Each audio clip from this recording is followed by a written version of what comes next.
Okay. Tani ko itsuyaputa. It's a ganak one. Kemokse. It's the kakya takoka chisopokchisakya. Ako sinakapeipus ja nog manistapääsisipia. Mokseske aamistanissookseks puukääksit huonoait. Niissä potasken maatsaita. Okei, taakanista kutsi isapstotuutsi pinnaan. Isapstotuutsi jo enikö näissä paatsimaapia. My name is Joe Eagletail Feathers. I'm from the Blood Reserve. I'm a Ganak one. I've been asked a very challenging question, I guess you'd put it that way, of how we could move forward in light of all this residential school reconciliation and all that, and especially with all these children being found at that Kamloops residential school, and they're finding more unmarked graves, and they're going to find more as they search for more.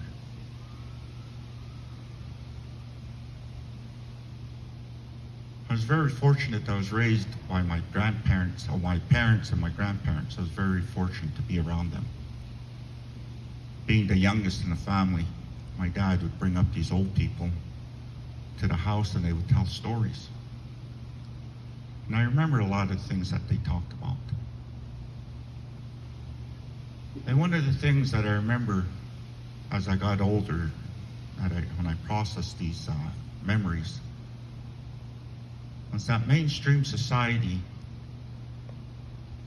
never really believed that the natives, when they tell their stories, tell their sides of situations and things that happened.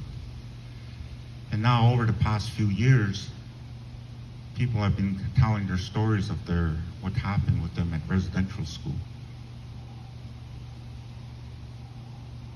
And I wonder how many of mainstream society really believe their stories of what happened to them and what happened to their friends, their sisters, their brothers, their relatives in these residential schools. When you hear a survivor saying, I couldn't even look at my sister, the boys and girls are separated. And if I looked or acknowledged my sister, I will get punished. I couldn't speak my language, or else I'll get punished. I couldn't believe in our traditional ways, or I'll get punished. I'll be made to kneel in front of the cross with my hands put together for hours on end. When one child wet the bed, the nun will come into our dorm and make us kneel beside our beds like we're praying for hours. And we fall asleep in that position. We'll fall over and fall asleep. We got in trouble for that. One of the things I heard was the nun would stand by the washroom and give each child, I think 4 blocks of toilet paper, four squares. Now, I don't know how true this is, but they would demonstrate. They'll fold the toilet paper in half and rip the center part out. And they'll say, this little piece is very important. You save this little piece. So after you use the washroom and you wipe yourself, you put your finger through that hole and you wipe yourself. And you wipe your finger with the toilet paper. And that little piece that you saved, you clean your fingernails with that.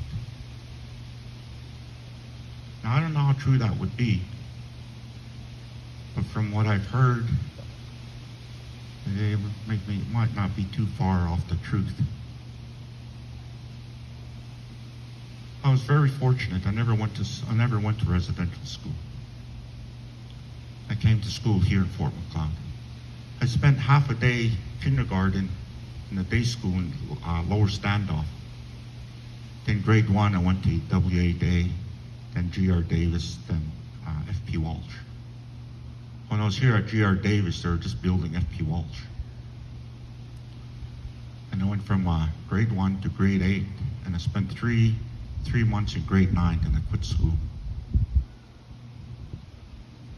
So I never experienced residential school, and I never thought I got affected by residential school, but here I did. Back in them days, my parents' days, a child can only have the highest education of grade 8, then they're let out of school. So when I decided to quit school, my dad didn't argue. My mom didn't even say anything. My dad just said, "You're not going to sit around at home, you're going to work."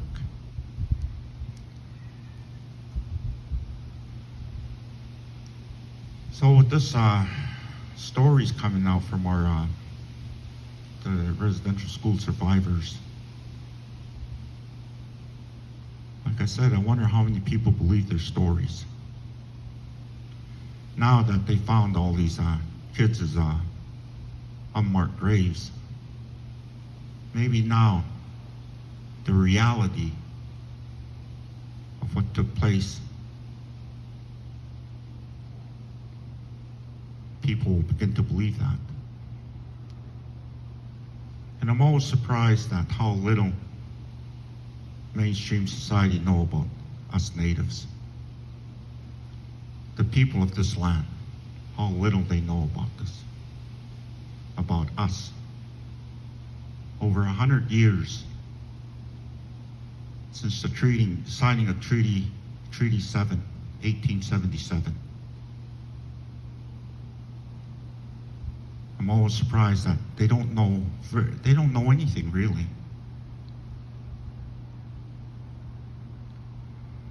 A couple years ago or so, I was invited to talk to welcome new Canadian citizens to Canada. It was done here in town, Fort Macleod at Yells Hall. I told these new Canadians, they're all colors, some real dark, some really light, and some were white people from Europe someplace. I told them, the Canadian government sought fit for you folks to become Canadian citizens, and we welcome you. The government saw something in each and every one of you. There's a gift that you came to this country with, a talent or something to make this country that much better, to enrich Canada. So did you know that the natives of this land were the first ones to contribute to this country? They're the first ones to make this country the way it is now today, to evolve into what we have today. It was us, our ancestors. When they signed that treaty, they surrendered millions and millions of acres of land, from the North Saskatchewan River down to the Yellowstone River, from peak to peak, the Rocky Mountains, and 400 miles east into the plains. It was all Blackfoot territory. The 4 tribes lived in this land. And when they signed the treaty, they contributed their land to this country. It was a negotiation. There was no battles fought over Treaty 7. There was no blood that was spilled on this land. None of our ancestors' blood or the white people's ancestors' blood spilled on this land. It was a negotiation. The Queen, the British, through the government of Canada, negotiated. They told our ancestors, our chiefs, we will do this, this, and this. We will take care of it. You'll be your mother, your grandmother will be the queen, and we will take care of you. And you surrender this land. And in turn, we will teach you how to live the way the white people live. We will help you. So in other words, we will evolve equally.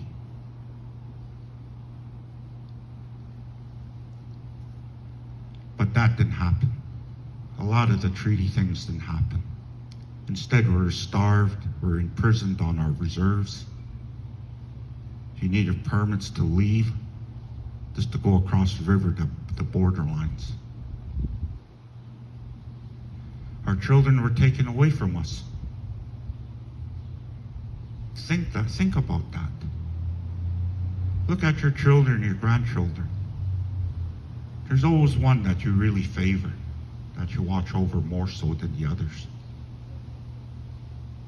And me, I'll come to your home, I'll take that child from you. I will tell you to your face that your way of life and your language is no good. It is bad, it is evil. I will take your child and I'll teach him a better way. Think about that. Look at your children and try and imagine how that might be. It's a really hard thing to process. But that's what happened to us. With the negotiations and the promises that were made. And you wonder why our people are the way they are today. The reserves, they're almost like third world countries. In one of the richest countries in the world. To this day, we're still under the thumb of the Indian Affairs. They got a fancy name. They call them INAC.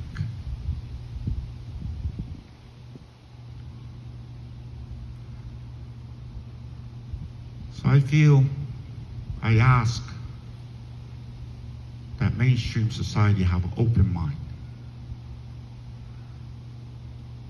Think about this. I seen, it was just this morning on news, TV. Someone took a picture of, somebody has a picture of kids back in the day, residential school days, kids playing on a playground. And this person said that they enjoyed, they're happy at the residential school.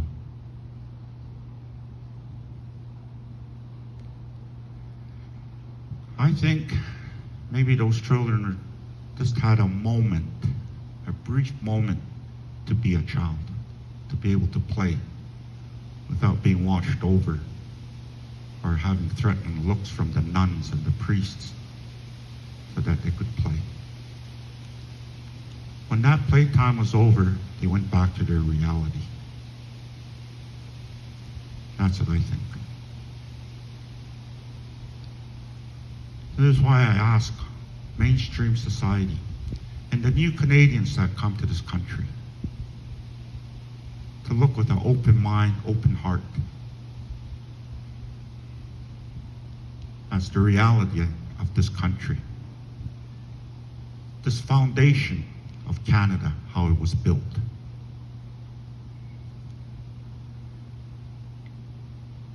I feel a person to be able to really forgive themselves is to relive your life, relive the history. And then when you can come back, relive your life back to the day, this moment, this time that we're sitting here, then we could move forward. Correct all the things that were wrong. We can't change the past, but we can learn from it. You can make things right. Me, I'm glad to live this life today because things are changing. Bridges are being built between cultures. And understanding is starting to evolve. Racism is a learned behavior. So when I see racism from a young person, that tells me how their family is. how their parents and grandparents and people around them, how they behave. I don't blame that person. It is a learned behavior. So this needs to be worked on. Let's face it. I'm not going to go anywhere. When you had first contact with Europeans, to this day, they tried to get rid of the natives. Just like they tried to annihilate the buffalo. The buffalo are still here, and us, we're still here. So we're not going anywhere. And you guys, mainstream society is not going anywhere. I was telling my son, white people, they're gypsies of the world. Where they go, they just stay and they multiply. They take over. Us, we weren't gypsies of the world. We stayed where we were made. So I would think, like those new Canadians, to enrich our lives, to enrich our country, is that we learn from one another.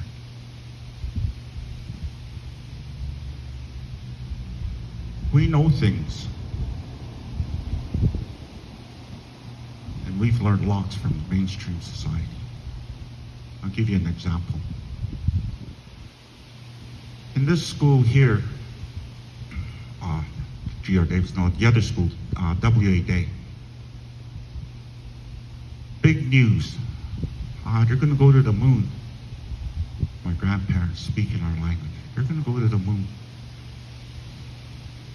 And they're saying, in a direct translation of their words, they'd say, they're going to shoot the moon. White people are crazy. They shouldn't do that. Once they shoot the moon, the weather and all conditions of the earth is going to change. And look at it today. Things have changed so much since they've gone to the moon. They shot the moon. And we're feeling the effects of it here on earth. Those are the things that the old people that were considered to be dumb, stupid, and savage. That was their prediction. And most recently, 20, 30 years ago, another prediction was made by the old people. The old man says, you're going to be buying water like you buy that sweet drink, pop. Wasn't long after that, somebody brought a case of water to our ceremonies. I pointed at it. The other elders, I pointed at the water. We all looked at each other with awe. The old man was right.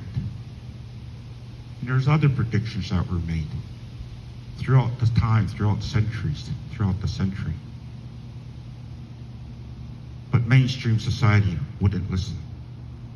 They didn't care to listen. But those predictions have come true to this day, and there are more predictions that are being made for our future. The sickness that came, this pandemic, that was talked about years ago.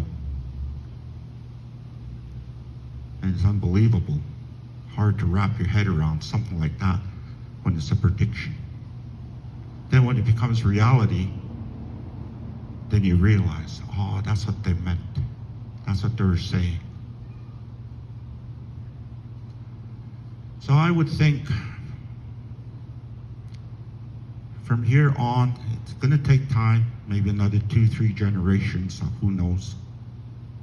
But I ask all people, Native, the red people, the white people, the black people, and the yellow people, to have an open mind, to be respectful to one another, to learn from one another, and listen to one another. There's two things about that listening. There's hearing and there's listening. If we can all do that, Because we all have to live here. Like I said, nobody's not going anywhere. It's best to be that way. And that will enrich our lives, expand our knowledge. You won't be walking around with blinders on. We'll have an open mind, open heart. And this will make, I feel that this will make our world a lot better place to live in. I don't want to blame mainstream society for all this. I would point the fingers at the government, organized religion. Because I would say, like most would say, I didn't know. Well, it was the government and the organized religions that only allow mainstream society to know what they're releasing. They only know what the government and mainstream society knows. So now is the time when all these stories and things are coming out and the evidence is coming out. Now the world knows.